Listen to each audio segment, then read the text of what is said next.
Today, Beezrat Hashem, we're going to finish this book, Woman's Guide to Practical Halachah. Okay, so let's see.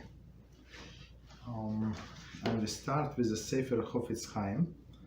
And today's topic is, big topic is the same, tell us for the victim's benefit, and today's topic is psychological and emotional damage. An important area of speech which is considered constructive is that which helps to relieve someone psychological or emotional damage caused by others.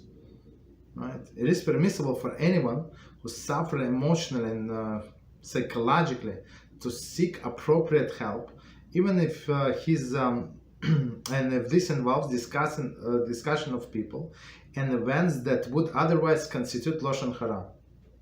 If possible, names should be omitted, and only pertinent information should be shared. So meaning somebody is something happened with somebody and somebody is distressed and they want to share what happened to them. So you cannot stop them and say it's Lashon Hara.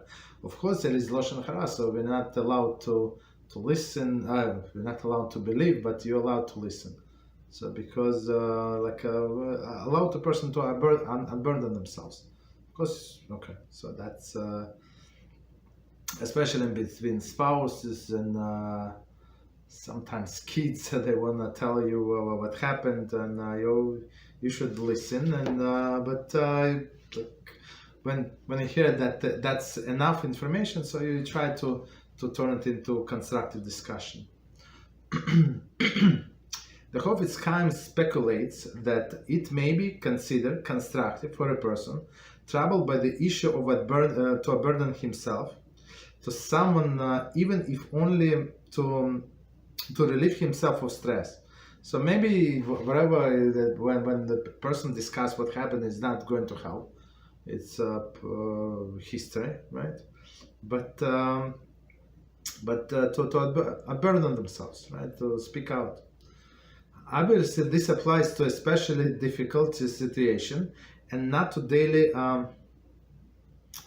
the studious of life. So if you know somebody is like that, so everybody is not smart, everybody is annoying, everybody is on their way, and because of this person, I had this issue, because of that person, I had this issue. So of course, to people like that, we're not allowed to listen. But if sometimes, so all of us have difficult times from time to time, so we're allowed to listen to. Okay. So we stop here. So continue. So we're on the last chapter, and our big topic that we started, very interesting topic. We had many discussions last time, Baruch Hashem. And topic is Bal Tashchis. So Bal Tashchis is wasting. So whether it's wasting food or resources, material resources, right? So all of these things. So we're not allowed to waste. So one of the explanations of Hashem is blessed you with all of these things, right? And you, and I don't mean anybody specific, but a person waste. So for example, I have this student. So I just spoke to him. I mean, via messages. He lives in this country, in one of the Arab countries. And not Arab, I apologize, Muslim countries, right? So he's so he's a Jew, and he's very poor. I'm not sure. I did not ask him. Maybe he been disabled. So and I asked him all the copies that he sent me or questions from the Siddur, from the phone. I said, do you have a paper Siddur like you do? What do you do on Shabbos, on Yom Tov? He said, I don't have. So I asked him today, send me the books. Please, we can get you the books. I'll try. I hope they deliver in that country. I hope so. Right? So he sent me, so he said exactly 3 books. Understand? That's how poor people are. So, and other people throw the books, throw resource, throw money like garbage. And then you ask them, maybe you want to help somebody, no, zero, absolutely zero. They ask you 100 questions, I ask them for a lunch or something. Okay, you understand? People like that, they cannot. The guy does not have a siddur. Understand? That's very sad, but fixable. Okay, continue. So that's Bal Tashchis. So this person who is wasteful, he's going to be held accountable why he was wasteful. And all of the rich people, they actually, it's their obligation. It's not like their blessing and they have to see, they feel charitable when somebody come to them and they help them. Maybe yes, maybe no, right, according to their mood. But it's actually their obligation to go and seek who needs help. Understand? So they cannot just waste. Okay, so next topic is permissible means of disposing of items. Poskim write that only if items are directly wasted, it is considered Bal Tashchis. However, if they are placed somewhere where others are notified that they are free to take them, and instead the items are ultimately disposed of, it's not Bal Tashchis. Let's see. Therefore, one who cleans her closets and remove clothes that are in a good condition but won't be worn by her family any longer may leave them on a curb for the public to take. This applies to the furniture as well. If no one chooses to take these items, and the sanitation department disposed of them, she has done nothing wrong. It is praiseworthy to donate items to tzedakah organizations. However, it's not halachically mandated. Okay, so let's try to understand what it says here. So a person has this extra clothes, and they want to throw away the clothes. See, I work with these people, very poor. So one lady from another country, so she asked me like 7 times, long time ago. Maybe I said this story, but it shocked me. So can I do laundry on Shalom? I said no. Okay, so we were, and then 10 minutes, but I need to do laundry. I said, why do you need prepare before the holidays, whatever you do laundry, whatever you need, and that's it. On Cholamoid, enjoy. But then somebody told me that she has only one dress. That's it, only one dress. You understand how bad the situation is, and these people they have a lot of clothing and they maybe put it on a curbside, but most of the people are not going to take from the curbside, put in a black bag or something. So how do they know it's clothing? How do they know where and plus everybody is looking. So in all of Jewish community we have these things they call gemach. Gemach is somebody would do it in their basement, in their apartment, whatever they want, right? And they would collect all the clothes, and people would come to them, bring their clothing, whatever, for children, for adults, right? Some dress up for a child. So, for example, there is a special occasion, right? A wedding, and you need to, if you have 5, 6, 7 children, and you need to buy for each one of the special this outfit just for one night. And then the next occasion is going to be 3 years from now. It's waste a lot of money. So what people do, they donate, and they do gemach, and then they do dry cleaning or just wash them and return back. So other people can reuse it. So that's a proper way of doing things. And where we live, there is a truck in my neighborhood twice a week. They come. I mean, you have to make an appointment. They're going to come to your house, I mean, to do pickup, whatever you clothing, kitchenware, whatever, electronics, all of these things you can give them, and they know who to give. They have many gemachs like that. You understand? So to put it on a curb and say it's not waste, I don't know. I mean, if you live in a city where there is nothing like that, yeah, there is no problem. But if you can give it to someone, because as I said, someone is always in need, and ask around, ask Rabbi who is involved with especially Shiur, with I don't know, there is always need, always absolute needs. As I said, this lady, she has only one dress. This guy does not have a siddur. Right. Okay, but bottom line, so are you obligated to do that? No, you're not obligated to do that. So if person just put it on a curbside and she does not need the clothing, nobody's going to use them. Okay, so after the fact, no problem. So and same with furniture. It's the same with where I live. There is a furniture mach, right? So people just got married. They in their 20s. They don't have furniture. They don't have anything. They cannot afford anything. Everything is very expensive.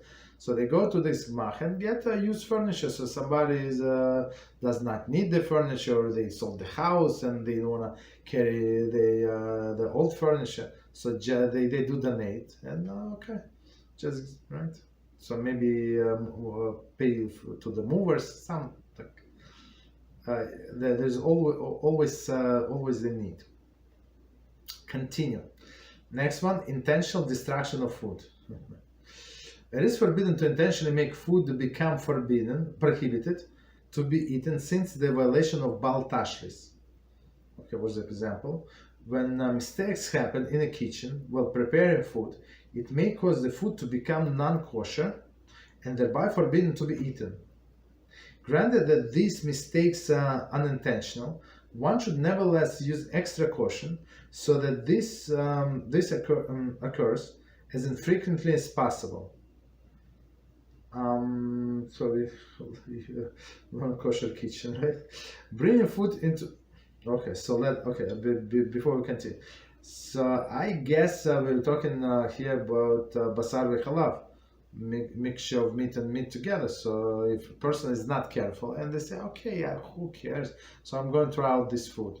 Right, as we said before, if food is permissible, halachically, why you want to throw out? Don't be extra stringent, right? Because you've been stringent and actually is not stringent.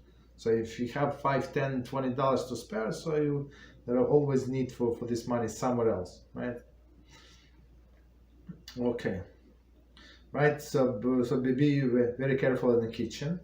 Okay, that makes sense. Bringing food into the bathroom does not cause it to be forbidden to be eaten. According to strict Halachah, it is even permitted to eat in a bathroom, but it's not respectful to do so.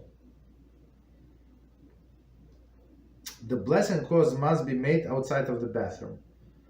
I'm not sure why somebody would eat in a bathroom. Maybe when they chew, if you finish chewing, I don't know.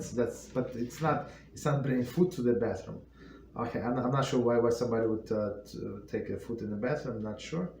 But as I say, so just the food does not become forbidden when it's in the bathroom. There's no problem whatsoever, right? No problem whatsoever.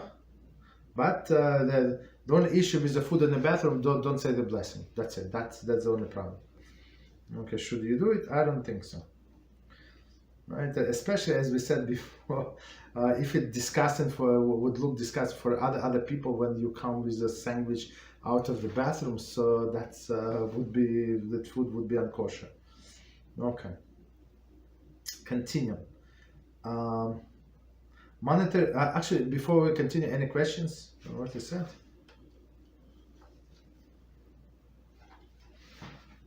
Rabbi, yes, Rabbi. Yes, go ahead. You see, I knew we have questions. Go ahead.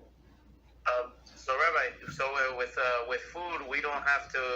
If we don't have to take a stringency, we shouldn't do it if it's going to cause food to be thrown out. Correct? I didn't get. Could you say it again? I didn't get what are you trying to say. That we concerning with food, like if you don't have to take the stringency, you shouldn't take the stringency if it's going to cause food to be wasted. Yes. So in case, exactly, yes, you're right. So in case of this basar v'chalav, right, the mixture of meat and milk together. So it's less than the 1 to 60. So it's a few drops of milk, and you have big pot of chicken soup. So of course it's nullified, of course. So don't be like a little or a big hero now and throw out the whole food. No, I'm such a stringent person. So. You see the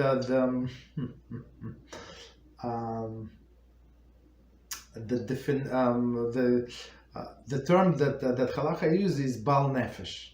So Bal Nefesh is Bal. It's like master of his soul, meaning person who cares about his soul. So when some people trying to pretend to be Bal Nefesh, but if they read in all of the definition what the Shulchan Aruch says Bal Nefesh, so they have to be a little relaxed. So especially here, like why would you waste food? So there are so many people who need of the food. So yeah. Okay, thank you, Rabbi. You're welcome. Yeah.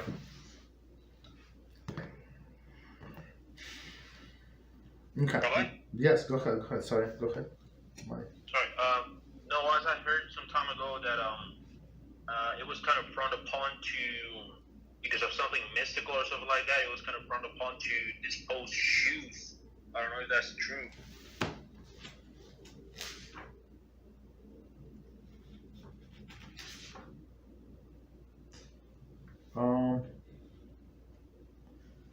Just 1 second. I thought that we come. So it says yes. I heard about the shoes. So, but it was about the shoes of the dead people, right? It's not. It's not the food of food.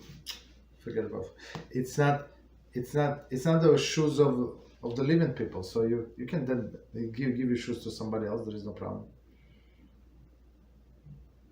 Some things, some people say that you should not give the shoes of the dead people. And I had one person who's trying to help, and his wife passed away, and they have one child living far away, right? They have this mansion, and so we helped them with the funeral, and we went to his house, and he said, I want to throw out all of this her stuff because I cannot look at it, because this he loved her very much, right? And I said, don't do that, give it to me. I'm going to bring to this gmach. I mean, he said it must go today. So we came from the funeral, from the cemetery to his house, and he wants get rid of everything right now.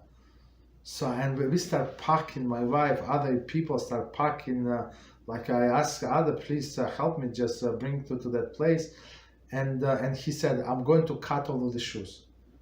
I said, don't do it. It's like these people, these weird people, something. It's not true. So, and this lady had, I don't know, maybe 2 or 3 or 4 or 5 bags, garbage bags full of shoes. He cut them, all of them.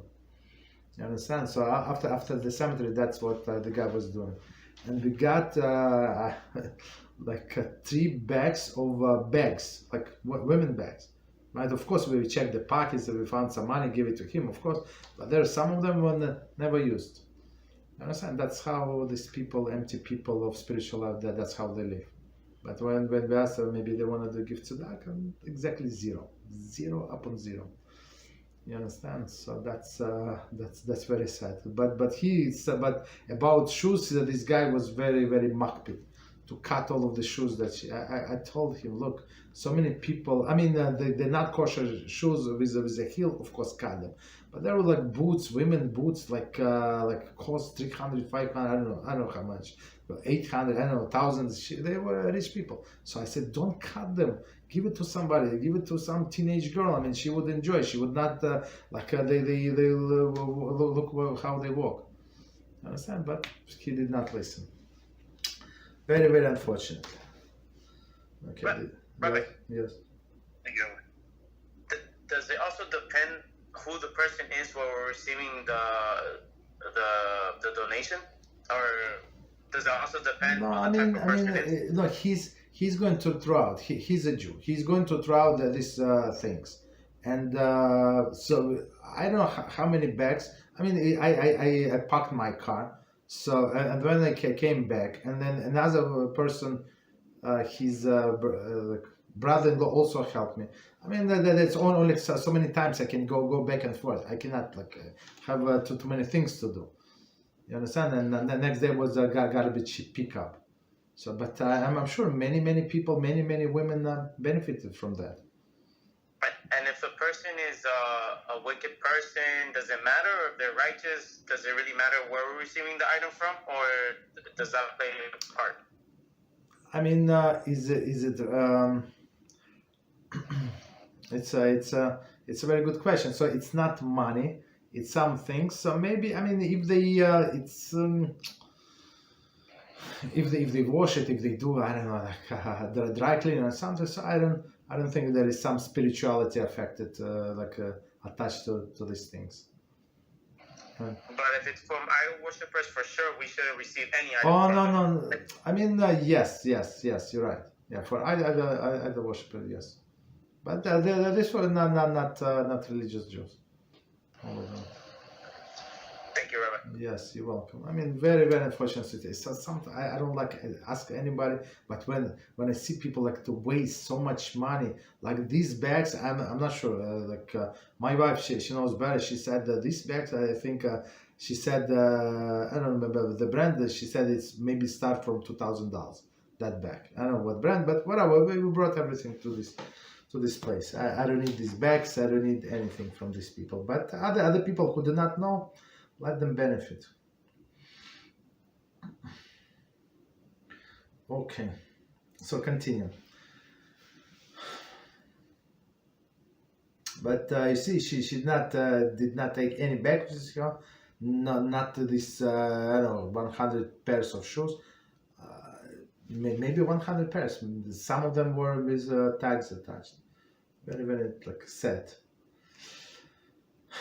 Okay, continue. Monetary Bal Tashchis. It is considered Bal Tashchis to throw out money for no reason. Many non-Jews have a practice throwing money into the fountains and the like while making wish. Okay, a Jew would be violating Bal Tashchis by copying this practice. In addition, the violation of the prohibition to follow the ways of non-Jews. So one separate prohibition that we have, we're not allowed to follow non-Jews, whatever they do. And Shalom said if they have a haircut like that, so I mean, I don't know how many haircuts a person can invent, but whatever, they cut their hair this way, so we're not allowed to follow that. They wear clothing like this, like nowadays, tight. So we just go classic, whatever. We don't follow anybody, right? And they throw the money to the fountain. It's Aro right? For making wish. I'm not sure. So we should not do that. So of course they throw only like change, like small coins, but still for us is a waste. Some poskim maintain that wasting money is also included in Bal Tashchis. Okay, leaving the water running or leaving the light on unnecessarily is example of this. So if you went out of the house, right, especially if somebody else's house, needless to say your house, so turn off air conditioner, turn off, even if you can afford it. But again, there is so many people I need, so it's that person would be asked for. Right, so this guy, this rich person, he lives in a mansion. He's alone. His son in a different country. I don't know why does he need this mansion. So when they decided to buy, I told them do teshuva, but no. We always dreamt. We always left. We're living in apartments. We always wanted to have our own house. That they put their life in the house, and she died in the end. Okay, very interesting. Right, so continue. Leaving the water running. So okay, so some people like I like when the guest comes. I mean, you don't have this guest, but everybody wants to be rich, and it says the more water you pour on one hand, like when you're washing for bread, it's actually from Gemara Blachas, the more blessing you have. Okay, but not in somebody else's expense, because we pay for water. Maybe you don't pay for it, but we do pay for water. Maybe it's not a lot of money that you wasted, but still it's like, it's my money, right? So don't do that. Okay. Or live in light. Okay, so even if like maybe it's not too much money, like when you leave the light on, but still. There is no clear guidance as to what is considered unnecessary. It would depend on whatever people are generally particular about.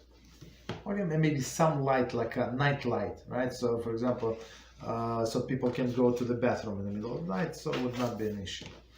Continue. In general, poskim discuss whether there is a prohibition of Bal Tashchis on item worth less than the amount of Sharei Pruta, insignificant value. As a rule, one should be stringent even in these circumstances. So Sharei Pruta is like the smallest coin in the country that you can buy something. Wherever is it? Wherever, and they sell in a small quantity, I don't know, like few grapes maybe, whatever you buy. So that's significant amount. So below that, some people say do not worry, but we're trying to be stringent. Don't waste. Continue. Food used for other purposes. Very often we use food for purposes other than eating. This does not fall under the prohibition of Bal Tashchis as being used for a constructive purpose. However, there is a prohibition of Hafset Achlim, which means using food in a way that causes it to be no longer eaten, despite of the fact that technically edible. This is because doing so demonstrates the lack of gratitude for the food that Hashem has given to the person. Some practical application of this halacha include using food for arts and crafts. A carrot for a snowman, a cucumber to hold the chrein, and watermelon to carve in the shape of image. Okay, so let's read this from the beginning. So I just want to make sure that we have enough time. Hopefully we're going to finish. Okay, so one more time.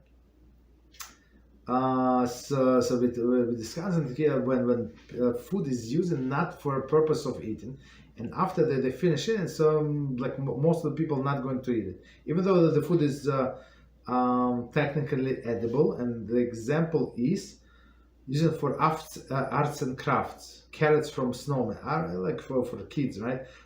Carrots for snowmen. Okay, so the answer is if somebody wants to build a snowman, no problem.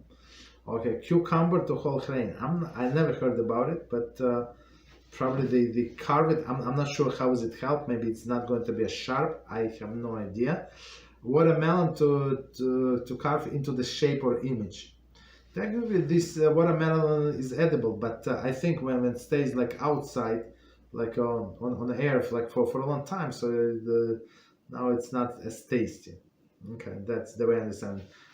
I guess most of the people after you're using it as a display just throw out. The way I understand. And continue. Paskim stipulate that there are ways that aforementioned situations are permitted. For example, if there is nothing else that can be used that serves as a purpose as does this food item, it is permitted. According to this, perhaps one may claim that there is nothing else as good as a carrot for the nose of the snowman. So some poskim said if there is nothing else, okay, like after the fact, you can use this food item, so it's not going to be a waste. I don't know. Okay, so after the fact, so you have opinion to rely, so you can use this carrot for his nose. However, others write that it also must be ragil bekach, a very normal activity to use that food for this purpose. Whether this is considered a standard use for a carrot would determine whether mother may let a child to use carrot for other food for the snowman. The custom seems to be permit using food when building a snowman. Okay, I'm not sure what they use for ice, but maybe some other foods. I'm not sure. So okay, so let's read one more time and try to understand. However, others write that it also must be a very normal activity. So that's it's not going to be like abnormal for people like looking at it. So I mean the carrot is normal, I think. for snowmen, the use of the food for this purpose. Whether this is considered a standard use for a carrot would determine whether a mother may let a child to use carrot and other food in their snowman, meaning that so the kids did not steal this carrot, but mother actually gave them, right, with a good heart. Maybe that's what it means. Okay. The custom seems to be permit using food when building a snowman. Okay. Next one, a mora is permitted to use food for arts or craft, even if it will at the end will not be eaten, based on the above reasoning, such as using pasta to make necklace or even a picture. Pasta. It is used for people enjoyment, and many times there is nothing else just as good as good to use. However, since there are poskim who object to these practices, it is preferable to use foods that would not have been eaten regardless of the present usage, such as using food left over after the meal. Some suggest using food that are raw and are presently inedible. So let's try to understand this paragraph, okay? So again, we're talking about food that we're going to discard after the use, right? So one more time, a mora is girl's teacher, right? A woman. A mora is permitted to use food for arts and crafts, even if it's not will not end up being eaten. So most likely they're going to throw out, most likely. Based on the above reasoning, such as using pasta to make necklace. I'm not sure how you make necklace out of pasta. I'm not sure. I mean, it's going to break. Maybe boiled pasta. That's, I don't know. To make necklace or even picture. Okay, so all of these things. It is used for people enjoyment, and many times there's nothing else as good for use. I'm not sure. Play-Doh, you have Play-Doh. Okay, maybe, okay. They say it's pasta is the best. Okay, let them use pasta. However, since there are poskim who object to this practice, meaning it's like you're teaching children to waste, it is preferable to use food that would not have been eaten regardless of the present usage. So meaning such as using food left over after the meal. Again, I mean, for me it's not understand. So you can put in the refrigerator and you have leftover food. Eat it tomorrow. Right? What is the problem? Why do you need to use it for some other purposes? I'm not sure. So, which I never use the food. Never ever, like for these other purposes. Some suggest using food that are raw and that are presently inedible. So meaning that this pasta that is raw pasta. Okay. Some poskim rule that a mora is allowed to make a flour into paste because regular glue is expensive.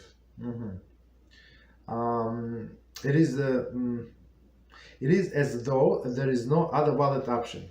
So that's how they in olden days they did glue, make homemade glue, right? That they would cook this flour with water a little, and you have yourself glue. Very, very strong. I mean, pretty strong glue. Okay. So and Mora would use, this teacher would use, because she would say the glue is expensive. Okay. Some poskim are against carving watermelons into images, since the watermelons will now not be eaten, which constitutes Hefsed Ochlin. So meaning like maybe it looks good, technically it is eaten, but nobody eats this watermelon. Right? It seems that the custom is to be lenient, since it is a beautiful way of achieving the intended effect. Okay, so we can continue. Any questions before we continue?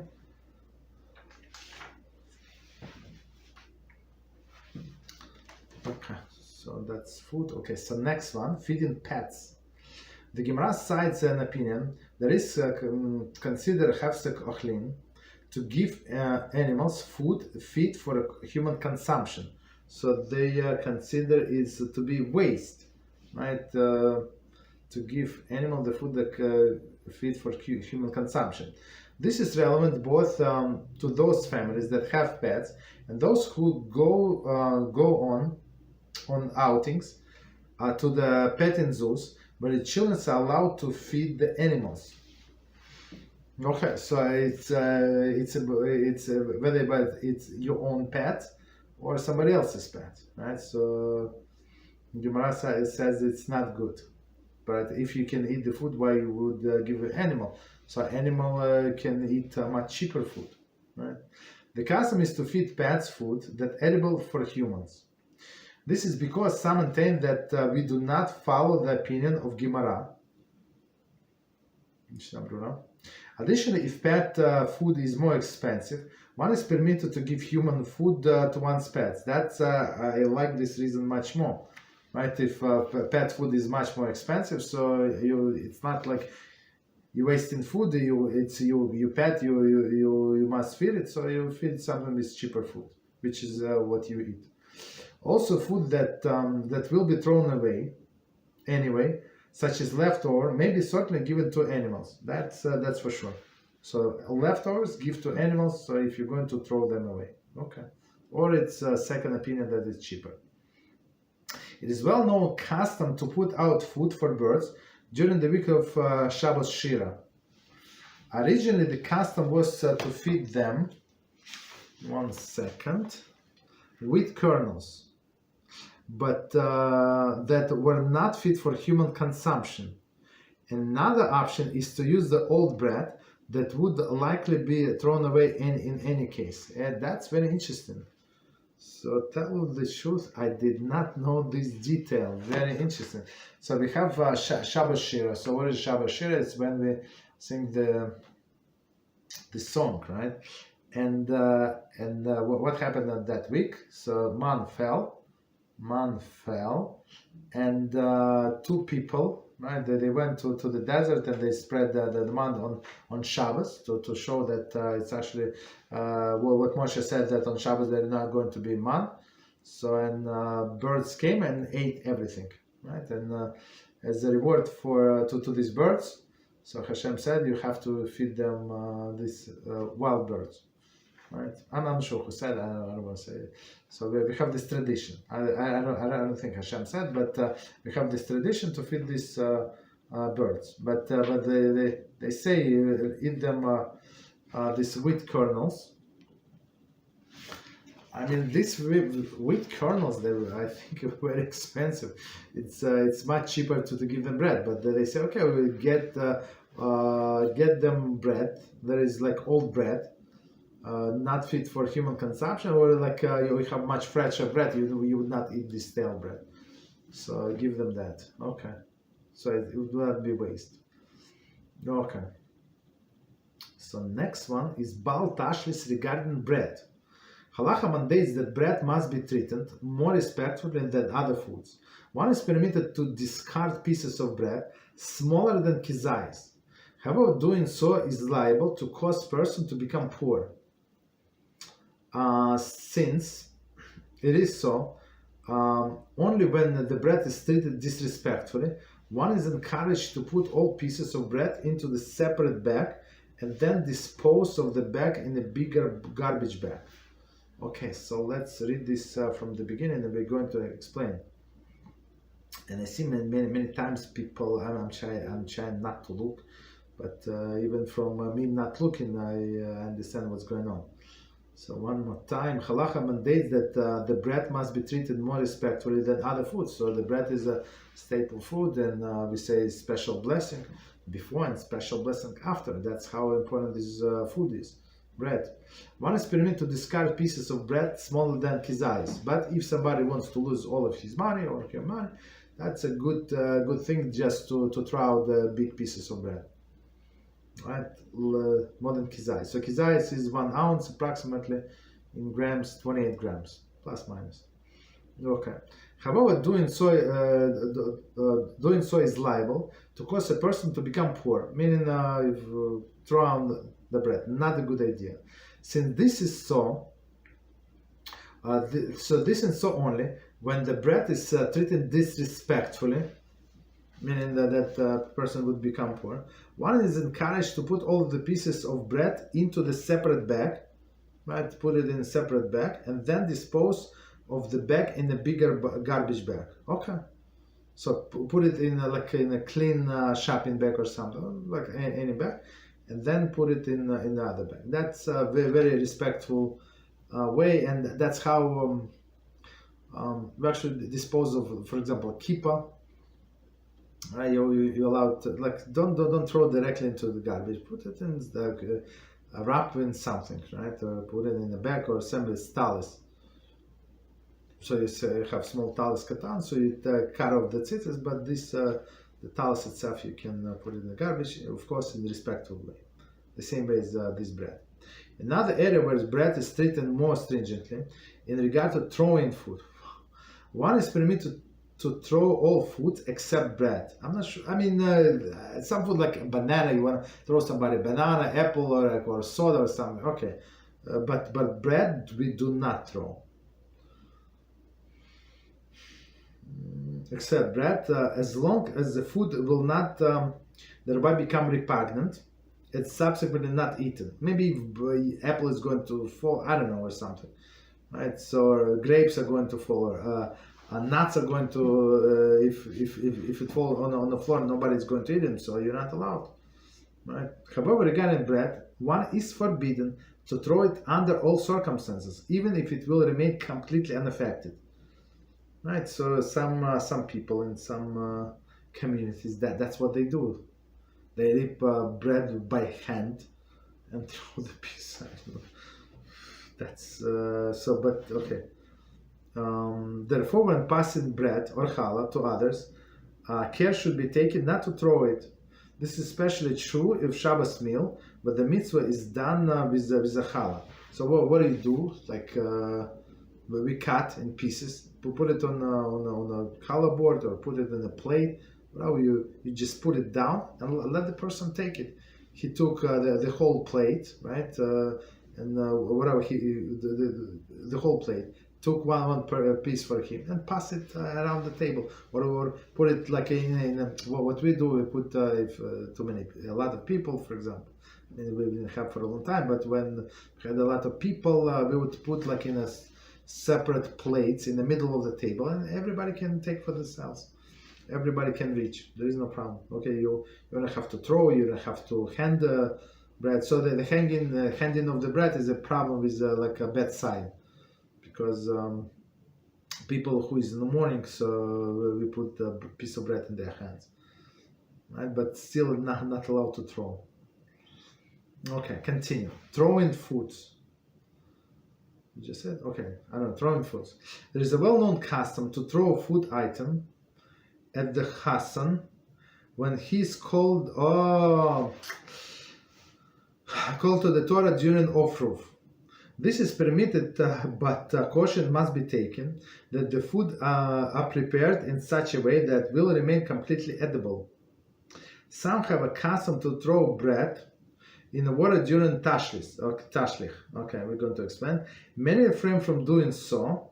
One reason to refrain is that it's forbidden to throw bread. Okay, so let's try to understand this. So Ofruv is Shabbos before somebody is getting married. So if they go before the week when somebody is getting married, they get married on Sunday, Monday, Tuesday, Wednesday, wherever they getting married. So the Shabbos before is special celebration of the groom in his synagogue. And when he's going to get called for the Torah, it's actually after. No, it's not when he getting called. So they actually give him the last aliyah, right? And they of course they have to cover the Torah and take it away. And then he said the last blessing, and people start throwing candy at him. So, but usually this candy they wrapped in a special. They put in special bags, like the small like candy bags, like or some wrapped in something, some plastic, so it's not get damaged. Of course, kids run around, they pick everything. I'm not sure if these kids are going to eat everything. It's not healthy, but nothing is left. So adults take. So there is even though there is a throw in the food, but it's like old custom, and the way I understand, all of the food is being eaten. Okay, so there is no problem. So, but they say make sure that it's completely edible, and that's what everybody does. And Tashchis, what was Tashchis on the day of Rosh Hashanah, for first day, if it's not Shabbos, so we go by the water. Live water is preferably when the fish is, and there is a special prayer. It's in our Siddur, so we read, and we we're trying to get rid of our sins. So and then we crumble the bread into the water. So some like many refrain from doing so, because it's forbidden to throw the bread. But it's minimal amount of bread, so it's not like you waste. And so if you want to go in stringent opinion, just make sure that you have a piece of stale bread. That's it, like old bread that you're not going to eat anyway. So in this case, you can go by all of the opinions. So let me see what time is. Okay, so I want to finish this book. So let me finish, and then we go to the questions. So next topic: foods that are on the ground. The Gemara tells us that we may not walk past the food that is on the ground and leave it there. This is true of all of the foods, not only bread. This prohibition is to ensure that the food not be stepped on. Therefore, if it's from Iruvin, okay. Just 1 second. Therefore, if the food is in a place where it won't be stepped on, it may remain there. One who sees food under the kitchen table is not required to immediately pick it up, since it will not be stepped upon there. So the problem is stepping upon the food. So especially, I think we learn it in Bava Metzia. Okay, no, it's actually it's in Mishnah Berurah. So I think we learn it in Mishnah Berurah. No, Bava Metzia also. Yeah, Bava Metzia. 23a. Yeah. So it says about the bread. Right, so it said no. It's if you see the bread on the floor, it means just fell just a few minutes ago. Why? Because it's a Jewish area. Some Jew would pick it up and move it in a safe place. So it's very interesting. So they actually use this idea. So if there is a food on the road, so you have to pick it up and put it in a safe place. Maybe this owner is going to come and claim the food, or apples or whatever fell from his wagon. Okay. Okay. So if it's under the table, so nobody walks on under the table, so you're not obligated with crawl under the table get the food. Many poskim maintain that the prohibition applies only to food that is edible. Some contend that since we generally do not eat food that fell on the floor, very interesting, there is no requirement to pick up loose food on the floor, even if it's in a place where people step on it. So it's very interesting idea. So since some people discussed it with the food that fell, but some food you can just wash and eat, like a few grapes fell. Okay, so they were dirty before you got to them. Now they fell on the floor. You wash them in the cold water. You can eat them. Nothing wrong with that. Okay. Continue, but some say, meaning some other food, like you're not going to eat from the floor, right? Like hard candy, right? From your mouth, or your chewing gum fell on the floor. Of course, you're not going to eat it. Okay. Food still in wrapped or packaged is edible and would have to be picked up, right? So something like a candy, like sucking candy, fell on the floor. I mean, it's a wrapper. There is no problem whatsoever. Pick up. We mentioned that the rule of bread is more stringent. Therefore, bread on the floor should be picked up regardless of whether it is, since otherwise it can cause the person to become poor. Right? Even you walk by, it's not your bread, doesn't matter. So it's a very bad sign to have a bread on the floor, the disrespect. Right. So especially I grew up in the house of my grandmother was Holocaust survivor, so she lives with that. So she was very stringent with the bread, with food. Woo. So I never ever threw any food. I mean, maybe I did, I don't know, but it was very strict, especially with bread. Sometimes we would like, okay, whatever. So, but so we got this upbringing. Very it's very, very strict with the bread. They suffered so much during the war, so they have special appreciation for the bread. Okay, handing bread. Another practice that should be avoided is handing bread. So meaning give it to someone. The Gemara writes that that too can cause person to become poor. Hanging, to hang on something. Okay, so let's see. One who has a bread basket in her kitchen should not have it hanging on the back of the door. Instead, should be sitting on a table or a counter. So, on the table, on a counter. So, okay. Some poskim say that the children should not hang their knapsacks on a hook if there is a bread inside. Others say that this is the normal practice for a knapsack, and there is no, it's not the disrespect. So meaning that he has a sandwich, right? His lunch, his knapsack. So they say, according to some opinion, it's a disrespect for the bread, right? And the people can get poor, but we go by linear opinion. That's normal, and it's usually in the double wrapper. Meaning it is a knapsack, and meaning it's maybe it's wrapped in a piece of paper and in a paper bag. So there is several separations. After finding 10 pieces of bread, that's another one, very interesting. Pieces of bread during the Bdika Chometz, right? When we look for Chometz on 14th of Nisan, at night of 14th of Nisan, right? Some have a custom of hanging the bread on a hook or placing it over the lintel of the door. This is allowed because it is for the purpose of the mitzvah, so that the bread will not be misplaced and will be burned the following morning. So the problem would be right if you prepare 10 pieces of bread.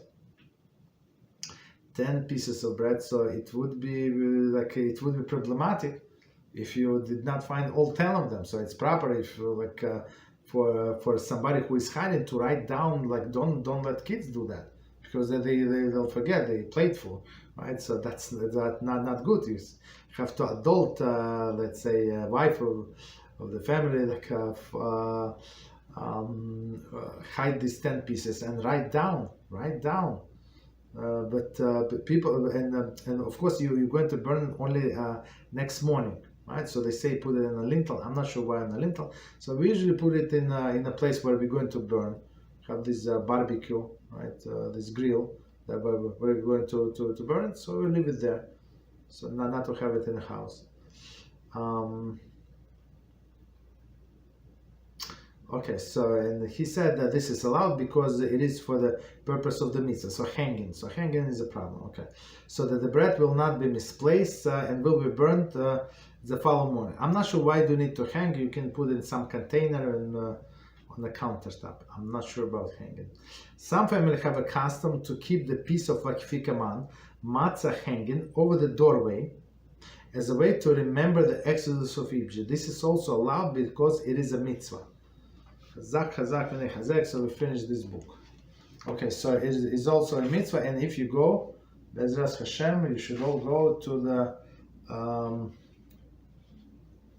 to the Arizal's Ashkenazi shul in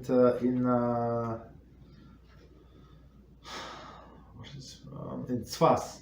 So when I stay there at Tzfas, I pray there all the time, and it's very interesting. The bima is very high, like I don't know, like 10 feet. Like you have to go like spiral on the bima up. And somebody showed me, like it was one American guy. There are many Americans there. Actually, so he showed me there is a fikaman. I would not notice. There is special box there, like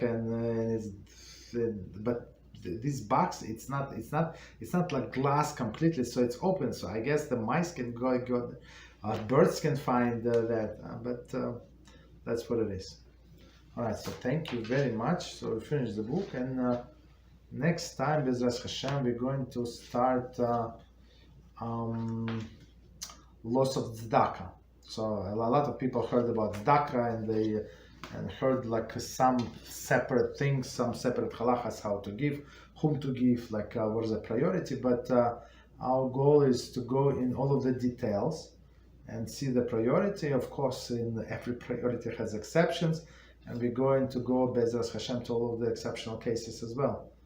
Trying to, so that's our goal for next class. Okay, so if you have any questions, please go ahead. Any topic.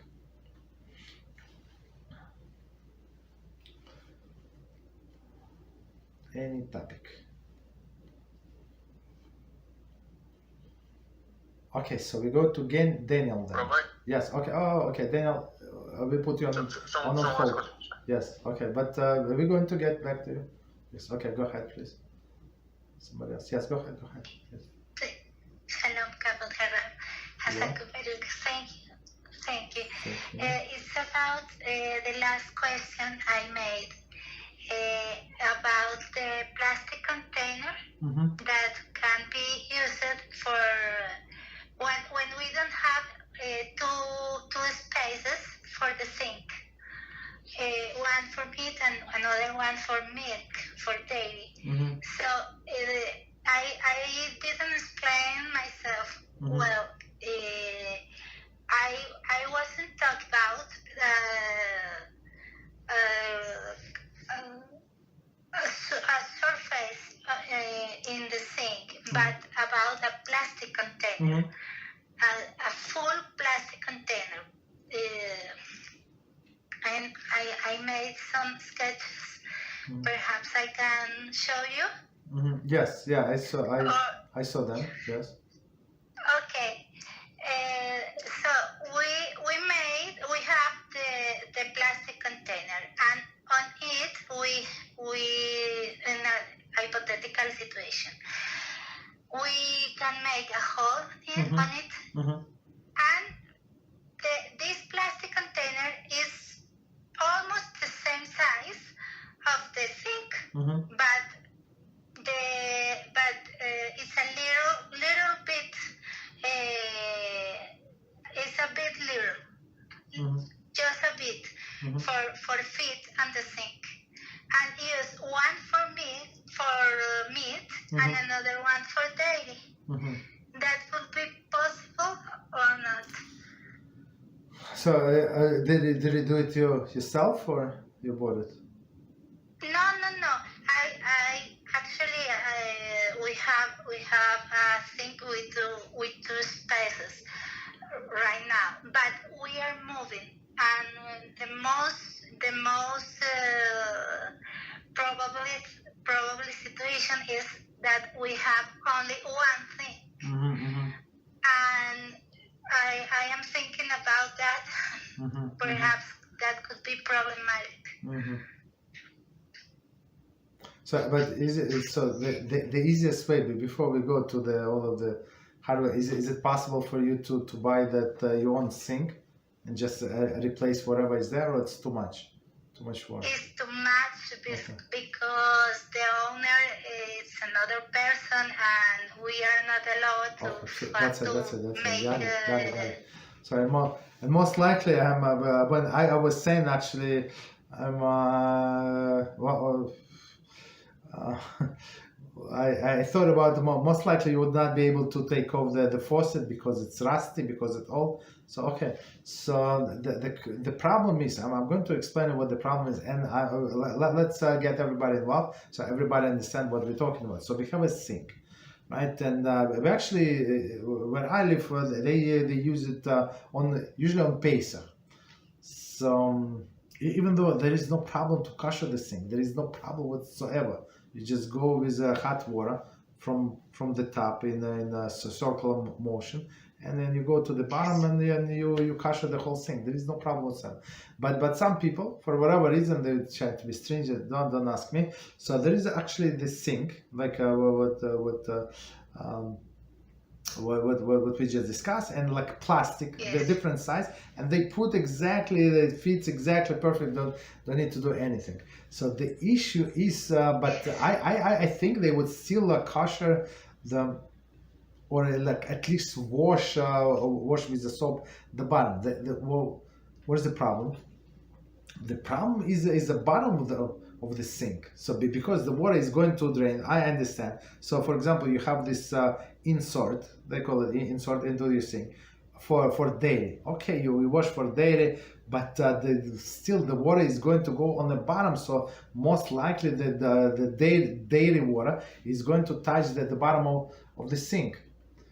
You understand? And then when you're going to take this sink out, so this, so your counter is going to be like with this daily water. Understand? And same with the meat. So I had a few minutes before class, but I had to take care of some other business. I actually saw what other people offer on the market. They have a very shallow sink. It does not touch the bottom. Right, it's like on top. It's lay on. It's like has its wings, and it's like stays on top of an existing sink. So it's like this thick. So of course it does not touch the ground, and I think so. It's more kosher way to do things. Of course, you would not be able to put like inside many things, but another maybe even cheaper way and more practical way, the way I see it. There is a thing, as I think we discussed once, they call dish pan. So dish pan, I actually have it here, so I can maybe bring and show you. Just 1 second. 1 second. It is here. 1 second.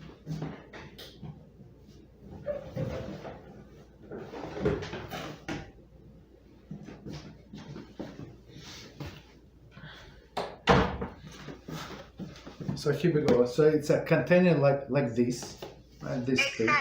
So you put there like warm water, soak your dishes, right? That they are like clean, almost clean, and then you rinse like not putting it down in your sink. That's it. So you really need to insert. So you need 2 of these, right? And they don't cost much and don't take so much place. So I think it would be easy solution, because with the sink it's too much. I think it's too much.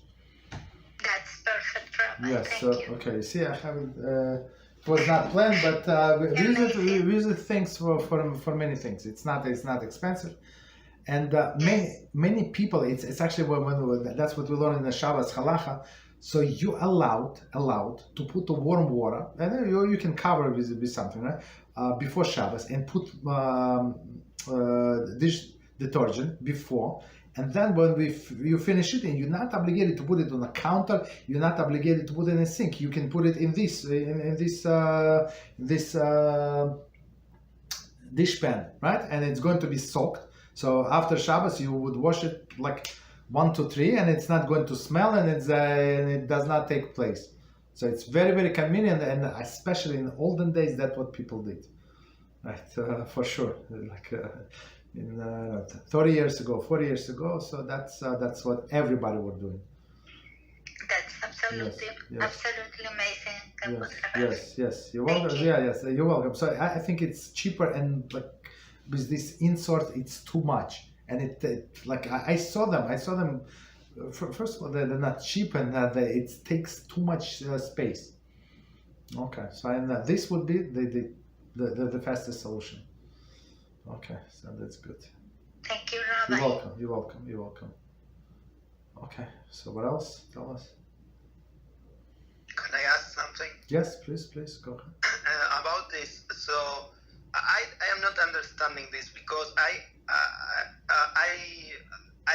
understand already. I'm not sure if it's right that things becoming unkosher only occurs with temperature of the water, which is above.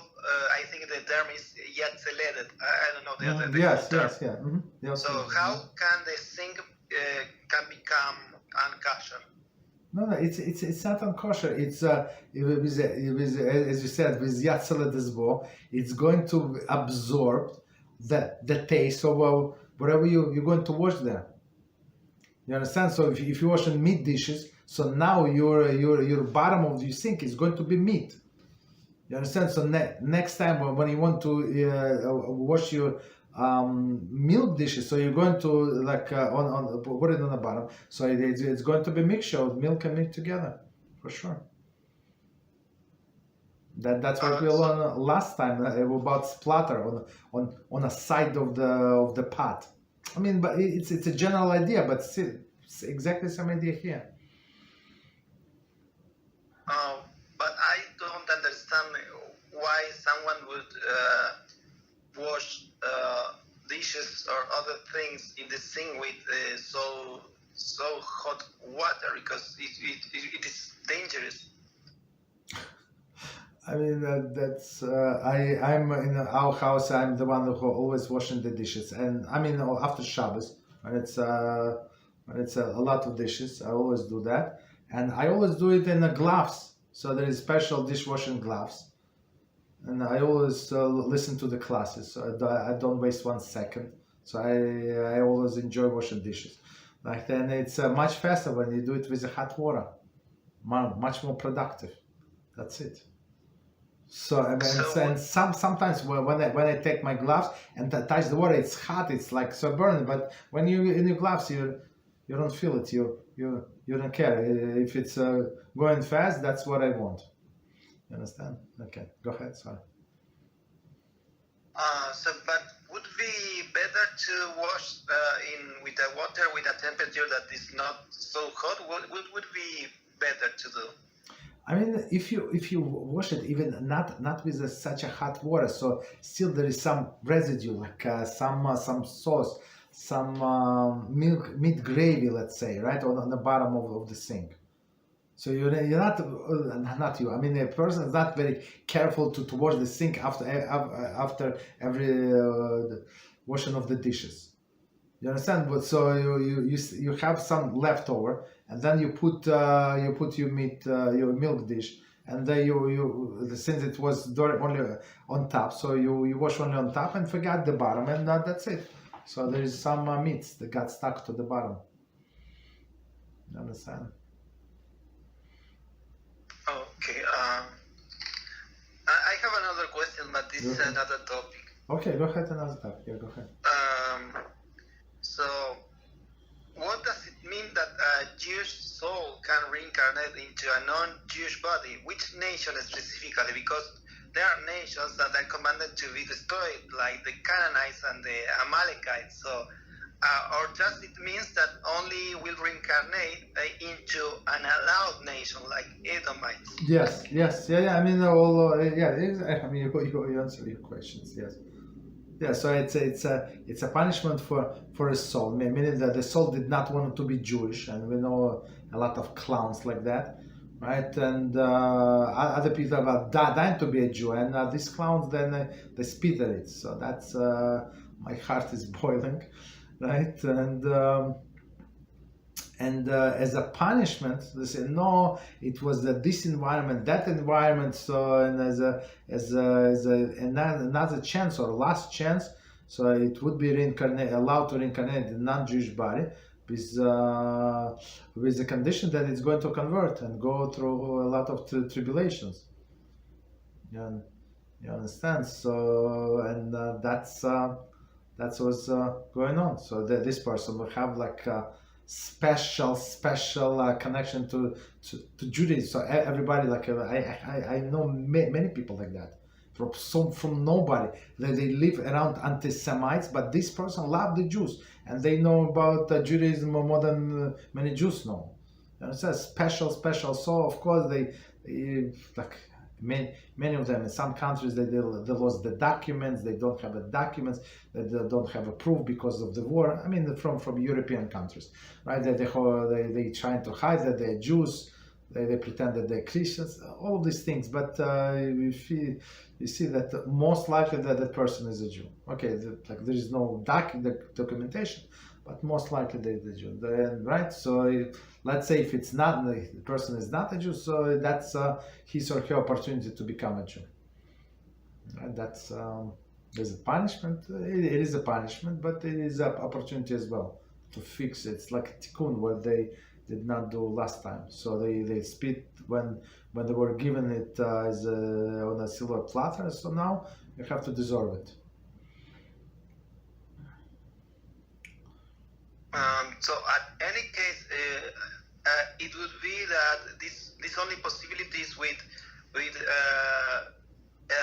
only would be a Moabite, Ammonite, and Edomite, because the other are commanded to be destroyed. But there are other nations as well. There is the Egyptians and this and that. There is the Persians and the Europeans, Greeks, all of this. The other people. There are many nations. There are 70 nations. You're going around only the 3 or 4 nations. Yeah, there are many nations. 17. So these people would come from one of the permitted nations. Oh, right. So Canaanites for sure not. And Amalekites. No. There is no problem with Canaanites. The only problem is Moabites and Ammonites, only with men, but not with women. Because in Deuteronomy 7 it says that the Canaanites are meant to be utterly destroyed. But which one? Yeah, exactly. So which one that lived on the territory of Israel? So, but these Canaanites lived everywhere, right? So you're not obligated to go to different country and destroy them in Assyria, right? If they live in Assyria, it's not our territory. You're not obligated to go there and kill these people. They let them live. Yeah. So the obligation was to destroy only people in the land of Israel, all these nations, because they were not good influence on the Jews. That's the reason. Okay, thank you. You're welcome. Okay. Any other questions? Anybody before we go straight to Daniel? Okay. So if anybody have questions, just raise your hands. So Daniel, please go ahead. Thank you, Rabbi. You're welcome. Go ahead. So what does it mean to sleep the first part of the night on our left side and then the second part of the night on our right side? Like, do we have to switch sides according to the time of the night or the time we've been sleeping for? Like, meaning, if we went in bed very, late, let's say close to midnight, do we have to start like counting some hours on time before we switch sides, or how does it work? So let me first explain the question. So Gemara said that you have to fall asleep on one side and then turn and wake up on another side. So it's good, and I would say just explain it. It's good for your for digestive system, right? You should not sleep on the back. So we're talking about sleeping habits, right? So you should not sleep on the back, and it's because wasting seed issue, right? And another issue is that if you have a lower pillow, so some people like very low pillow, but it is a problem according to Shulchan Aruch. Why? Because the gases like gastric, I don't know, from your stomach gases, right? They go up and they can go to your brain, and they actually can cause the damage. So that's why our sages say you have to lift your head. So like have a normal pillow. Some people have two pillows, but not like tiny pillow, and some people like to sleep without pillow. That's for sure. It's very dangerous, right? And they say fall asleep on one side, so it's for many reasons. But of course, don't set up alarm clock to wake yourself in the middle of the night. Or I'm on the left side, I have to go to on the right side. So you're trying to. So, but even if subconsciously that's what you want, so you're going to do that. Understand? You can train your subconscious to do that. So there are many people, like there are a few times when I forgot to set up my Shabbos clock. Okay, possible. Okay, everything happened. So I knew that there is no way for me to wake up on time. So I programmed myself. So I must wake up on time. I woke up exactly on time. You understand? Same with turning around. Is it a strict halacha? No, I mean you're not controlling yourself. But we're trying, and it's a good thing, like for your health, to do that.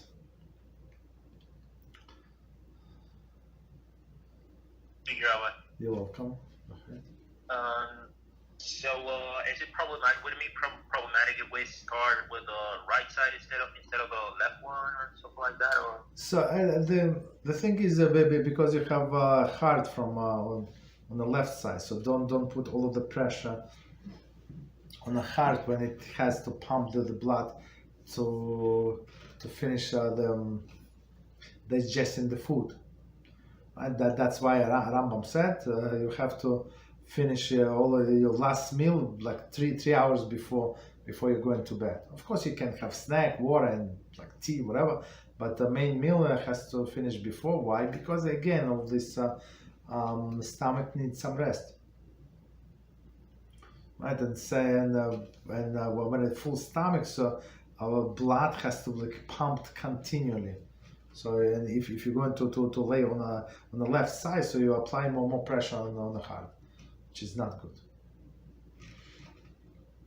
So it's not about lefty or righty. So it's not about that. It's about because heart is usually for everybody on the left side. There is exception, but it's very rare. Yes, thank you, Rabbi.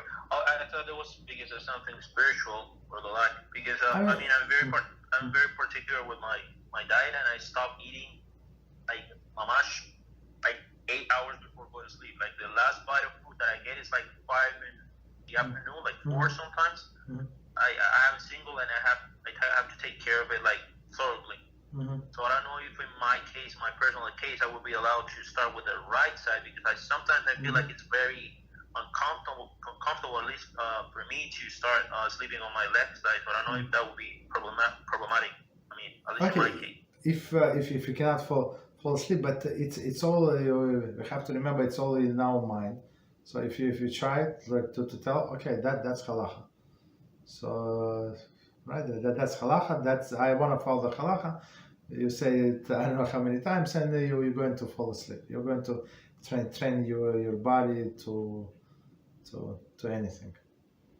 But if not, if you cannot fall asleep, so it should not stop you, because you need to get up and work the next day. So you can sleep on another side. So it's like advice, good thing to do. Is it strict halachah? Is the person going to get punished? No.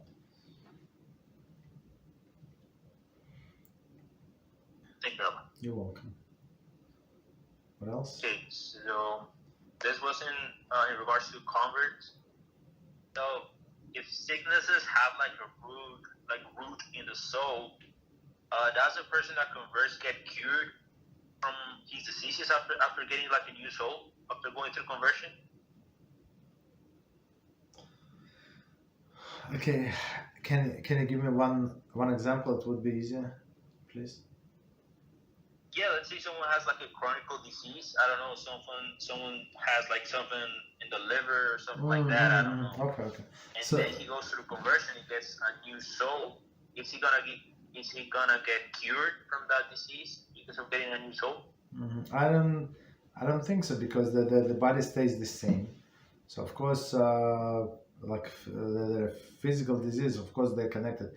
with spirituality, but reality stays a reality. So if somebody has for Shalom, I don't know, had some accident and he lost his hand, so now because he converted, his hand is going to grow back? No, it's not going to grow back, because that's reality. Reality does not change. Hashem is not going to make a special miracles for us, but He can. And had this, I don't know, I said maybe one of our students, she had I don't know, like this disease that I cannot even pronounce, in a bad stage, and actually it went away.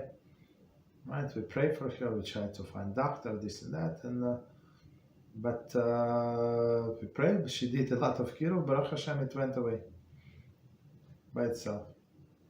By itself means with Hashem's help, direct help. That's of course some people say no because she did this, because okay, that's a pure miracle. Okay, people take different pills, and for 10 years it does not help. So especially that one, it was like almost terminal disease. Okay, so go ahead. What else? Rabbi. You will. Okay, so I was actually reluctant of making this question, but then I saw that Rabbi spoke about it, and now I feel more confident in making it. It's about this guy, Santa Claus, Manis Freedman. Mm-hmm. So I was reading some time ago from Parashat Shoftim, and I was wondering if Manis Freedman kind of fits the description of the rebellious old guy that is mentioned in Parashat Shoftim. Mm-hmm. It's like a person that has rabbinical ordination, and he goes against the Sanhedrin, Mm-hmm. and because of it, he is put to death. Mm-hmm. So my question is, if we had a Sanhedrin these days, like at this day and age, Mm-hmm. would they put someone like Manis Freedman to death? Because I mean, the description is like, it's amazingly accurate. Mm-hmm. It says that he's a person that has rabbinical ordination, Mm-hmm. and that goes against this Sanhedrin, and it also says that if the Sanhedrin kind of, if they don't do anything about it, this person is gonna cause division from Israel, and that's exactly what this guy's doing. So I was just wondering if he kind of fits the description, and if the Sanhedrin would put him to death accordingly.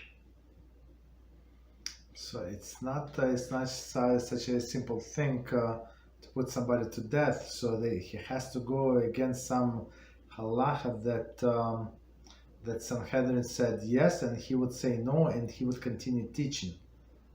So he's wrong with Hashkafa to say that because of Hashkafa he can be put to death. I'm not sure 100%. I'm not sure. Maybe yes, maybe no. I mean, I'm talking by Sanhedrin. So the case of this rebellious sage, and they take it very, very seriously. So let me just explain in the highlights. So Sanhedrin said there were two opinions, right? Let's say, and Sanhedrin said, okay, we decided we're going to Halachah. It's going to be opinion 1, right?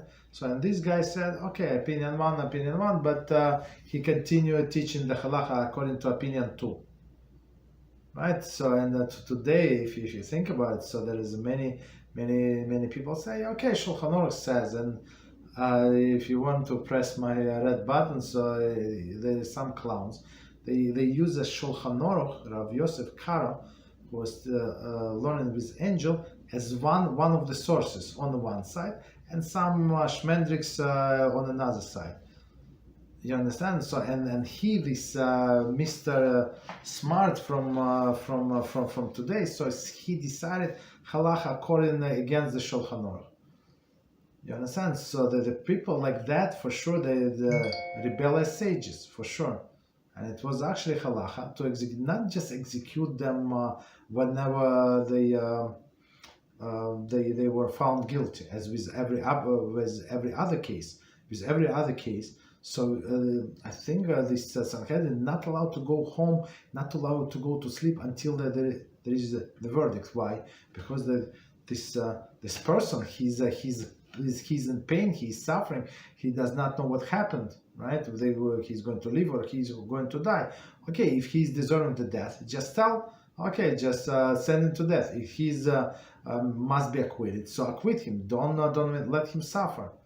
You understand? So they were trying to do it as soon as possible. But with this rebellious says, they actually would hold them in a cage, right, in a prison. So there is Jewish prison, right, but only temporary until the next holiday. So when all of the pilgrims are going to come from all of the Israel, so they going to like in one of the entrances to the city, they're going to see the stage, right, and they would be obligated to spit at him that go against Halachah. So it's going to be this clown. I'm not 100% sure. Maybe yes, maybe not. But so the question is the question that's my question, right? And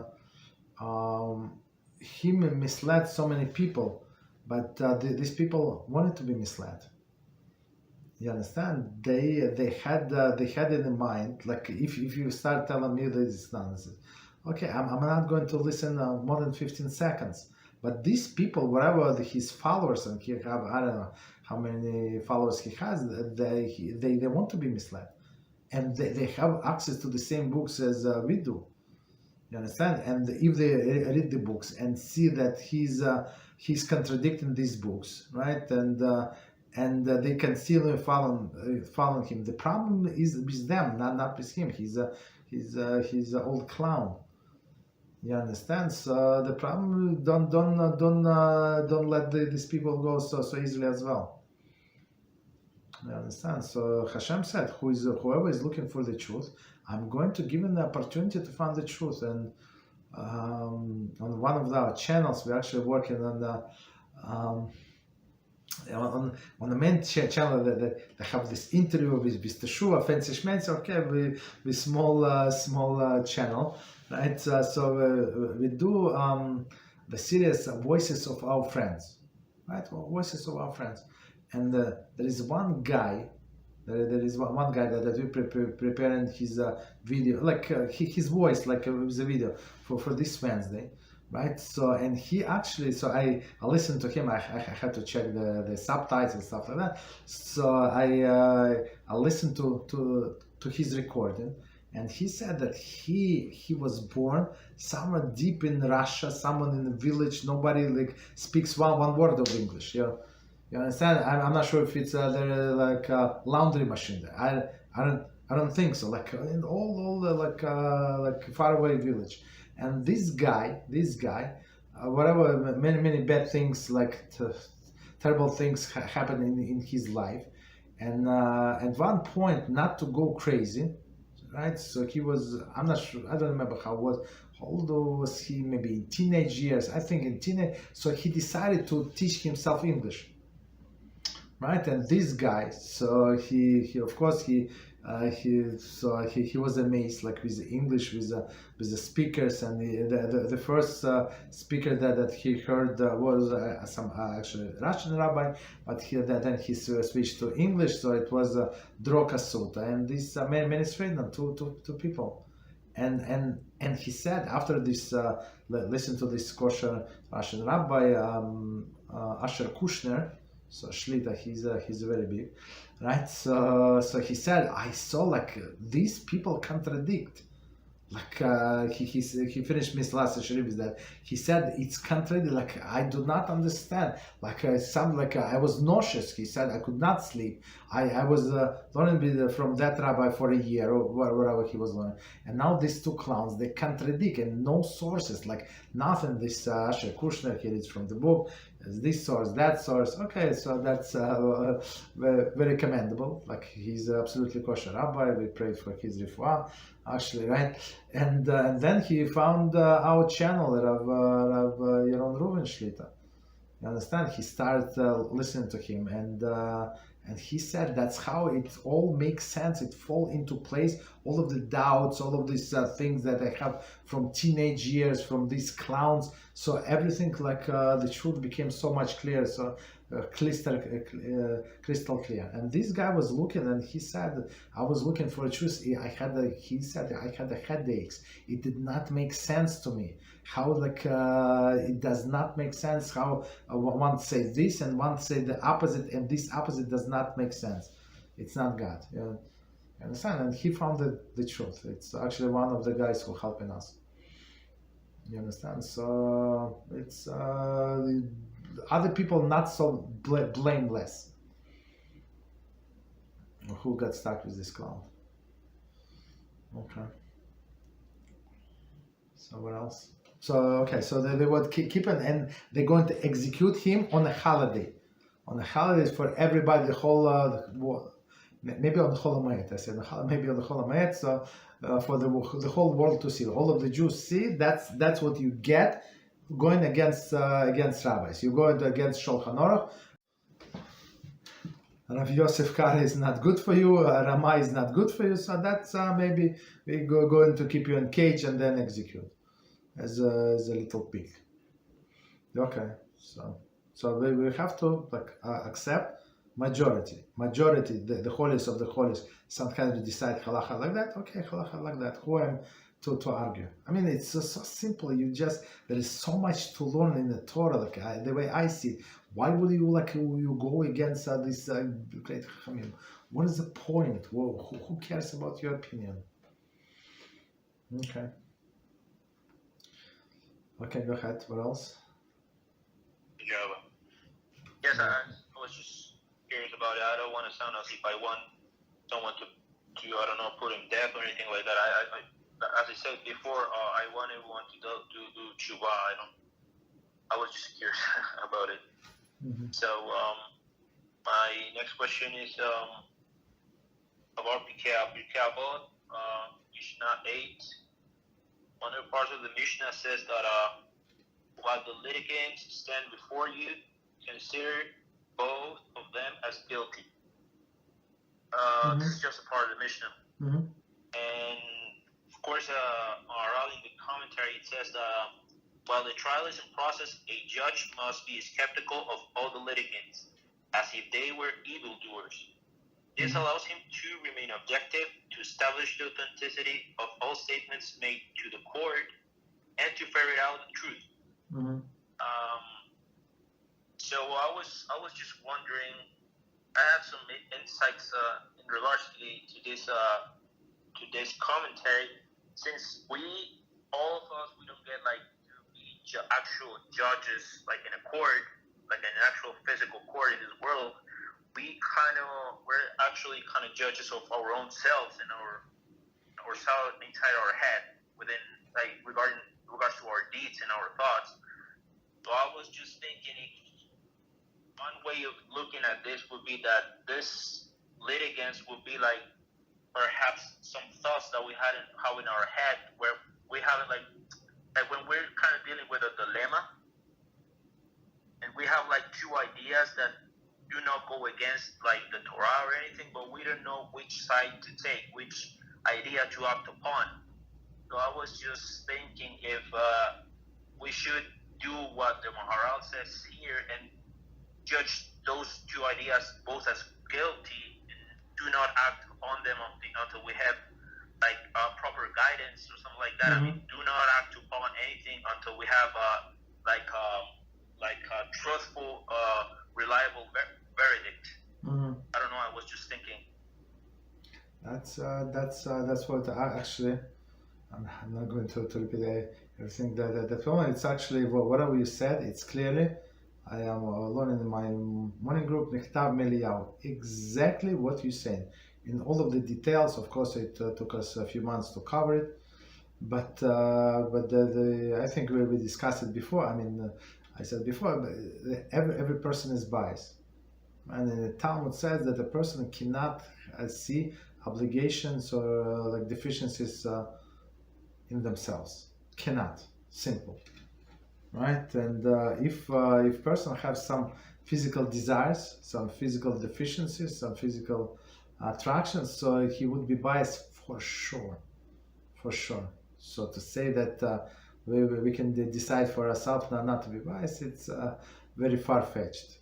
So for others, like even for others, maybe if I'm going to say this or that, they're not going to like me, maybe they're not going to do this to me, maybe they're not going to respect me, like all of these things. So to say that the person, it's so easy to be biased, it's not. So even in Talmudic times, the our sages say that since favoritism started, like in their generation, in Talmudic time, so the fair judgment is finished. So it's not so simple. So for a person, so Rabbi Dessler, that's all teaches us in order to be a good judge for ourselves. We're not talking about judge somebody else. You have to cleanse yourself of all of this bias. Cleanse yourself of all of the physical, material desires, and only then, you can derive to right conclusion. And how do you know? How do you know? And Rabbi Dessler said, yeah. Until you get to this pure state, you have a long way to go, right? So he said, first of all, if some decision, so you have to as you said, two litigants, right? So you have, if you lean into one decision, so if it's got to you very easily, look into yourself. Why are you choosing that? So what prompt you to go to that decision? It was too easy. So if it's too easy, so meaning that you have some bias, like maybe on subconscious level, that push you in that direction. So, and if this decision did not go so easily to you, right, and you still, I would prefer otherwise. So maybe it is a big possibility. So it's more truthful decision for you. Yeah, you understand? So it's not, so we work on ourselves, but it's always easy to ask somebody else, to give them a person that full picture, who can see it objectively. So Miselas Yesharim is actually given this parable. So there is a, what is the word, like a maze, right? So there's a maze, especially in the olden days, the kings were it was the entertainment of the kings. They would build from a garden, from the wall. So and in this maze, and there's only one correct path, but you can turn left and right, and then you can go in circles. So of course there is a professional building this, and people do not know. So this wall is as gray as from left side, from right side, doesn't matter, all of the turns are the same. So a person does not know where to go. For him, it's impossible to come to the right conclusion, to the right path. I mean, maybe by accident, but we don't know how long it's going to take him. So what is the solution? So he can die in this maze, right? So the solution is very simple. There is always somebody who actually conquer his evil inclination, and he's a guy who's in this tower, standing in this pavilion on top, and he sees the whole picture, the whole maze from the top, and he can guide you. So you can use your self-judgment and walk there for how many years, right, and maybe still be lost, or you can use somebody who already went through it, who conquered his desires, and he sees the whole picture. He said, no, 1 second, make left, make right, go straight, no, left. You did 7 left, and you finally went out of this maze. So that's what Miselas Yesharim and combination with Rabbi Dessler, what they teach us. So because persons is bias.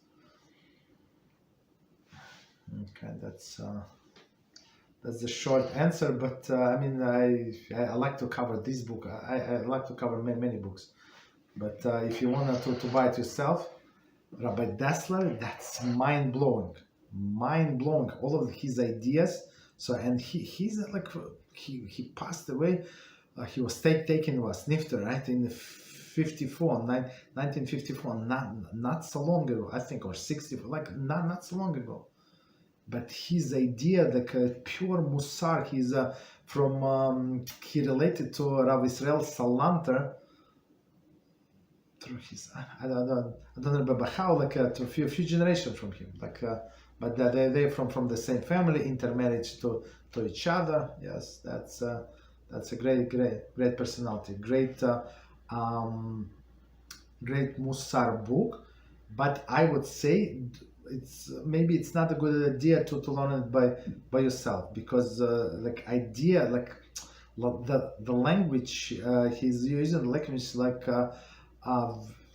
these sentences would run like for a few lines, like 4, 5, 6 lines, one sentence.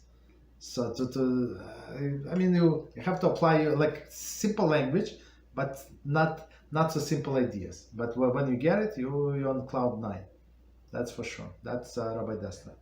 So it's Michtav Meliyahu available. So very interesting. Okay. What else? Any other questions? Rabbi. Yes. So that's why in a couple I think it's a couple mishnahs before, it says make yourself a rabbi, and then buy yourself a friend, and then judge even favorably. That also goes with that mishnah, correct? Yes. Yeah, exactly. I mean, they all connected. All this mishnah, this guidelines for life. Like don't count on yourself. Like you're going for sure. Like so many people, they miscalculate themselves, and I had to be like a bad guy. There was so many times in my life I said it's not going to work. It's not like I would say stop. You're taking too much on yourself, and people say no. What are you? I'm a smart guy. I'm going to learn 3 Hebrew words in one day. So what is so impossible? So you're not going to learn 3 Hebrew words in a day because you just said it out loud. Satan is not going to allow you, right? Because I want to go do this issue also. And people, guess what? And the guy did not learn maybe 7 words in 7 months. You understand? So people misjudge themselves. I'm going to do this and that, and unfortunately, so you need the guidance, and you need to understand. So maybe you're not such a big hero.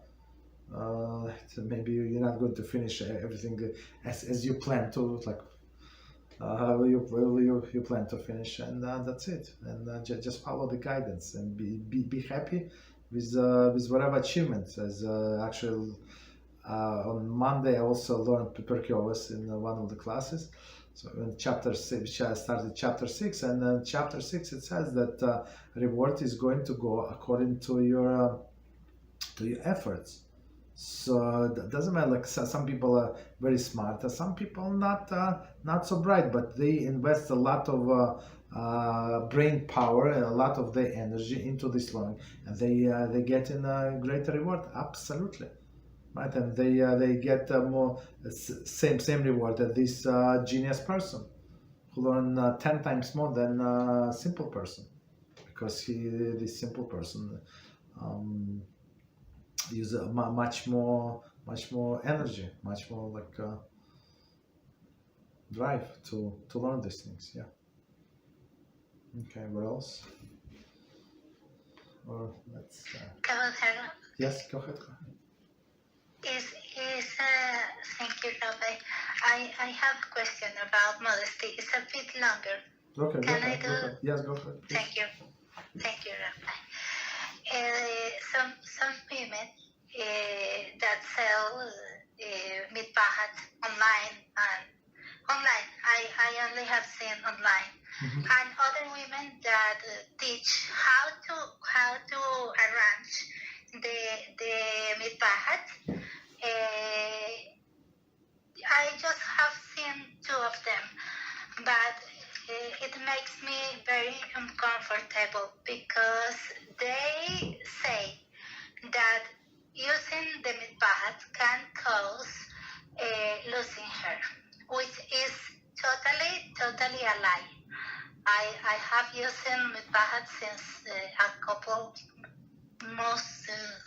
I think 5 years from now, and my hair is better than ever. And I think how these women can say this, if it's the most precious mitzvah of the woman, this using the mitpahat, and the mitzvah protects the person. Exactly. So, so how Hashem has the Shalom could cause losing her to a woman that wants to fulfill a mitzvah. And I think these women that says this or have this opinion, I don't know why they are saying this, but they are avoiding other women instead of encouraging other women to fulfill the mitzvah. They are actually avoiding them to fulfill it. So I wanted to Kabbat Harav to explain to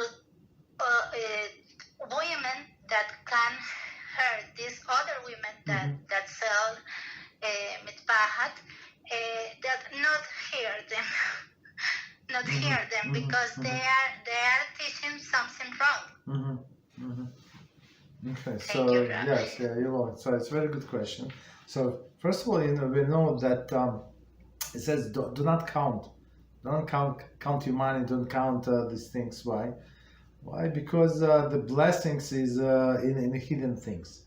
So Hashem is going to create blessing on something is hidden. If somebody have like warming party, I'm just bought this house, bought this apartment, I move in, so everybody come, wow, you have this chandelier, you have this furniture, whoa, you have this floors from I don't know, from this, from that, and yeah, and we know we did this bedroom, this bedroom, and the guy started bragging. So guess what? Next time the house is going to collapse from all of these people, from all of this jealousy. And so, oh, you have such a big house, and we still live in one bedroom, and I have 3 kids, and this and that, and maybe the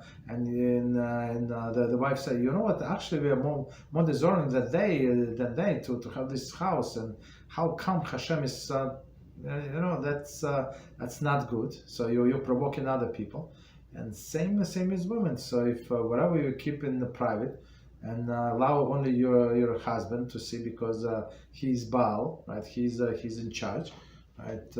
He's allowed to see the woman's hair. So that's the biggest blessing. So why they say, okay, that's 100%. So what do you say? The hair only get better. That's a sign of the blessing. So, but other people, women say opposite. I'm not sure what they're saying.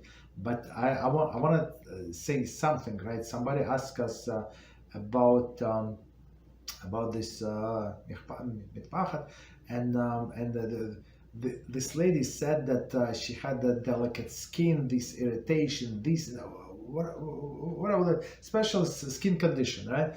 So I asked my wife. She assigned me, of course, to find this. So I found this website. All right. When unfortunately, this company was started by a woman who was a cancer patient, right? Going through chemotherapy, and she could not find a good hair covering. So they were like, whatever, not good, not soft, not this, and not comfortable, and so she started sewing her own, and she recovered, and she decided to start the line, many different styles for women with the best material, like a bamboo, or all of this softest material, like without this irritation. So, but what they advertise, this company, of course, we didn't tell this lady. We were like, but they advertise for a woman who loses their hair. So, but maybe that was the misunderstanding in that case. So women like going through the chemotherapy. That's otherwise the secular women, they would never cover their hair. You understand? So maybe that's the connection. So they trying to hide the losing of the hair. So maybe that's also they cater for religious people, and for other people, Chas v'Shalom, that go through the chemotherapy. That's my guess. So I mean that's normal. Of course, this website they say for modesty, like they try to find the bigger audience, right? Religious people, because they sell this high-end product, right? This bamboo, like I don't know, this fabric, right? And plus other cancer patient, which is skin is very very sensitive. You understand, from all of the chemical, from all of the irritation to the body, which is understandable. So that's normal. Go ahead.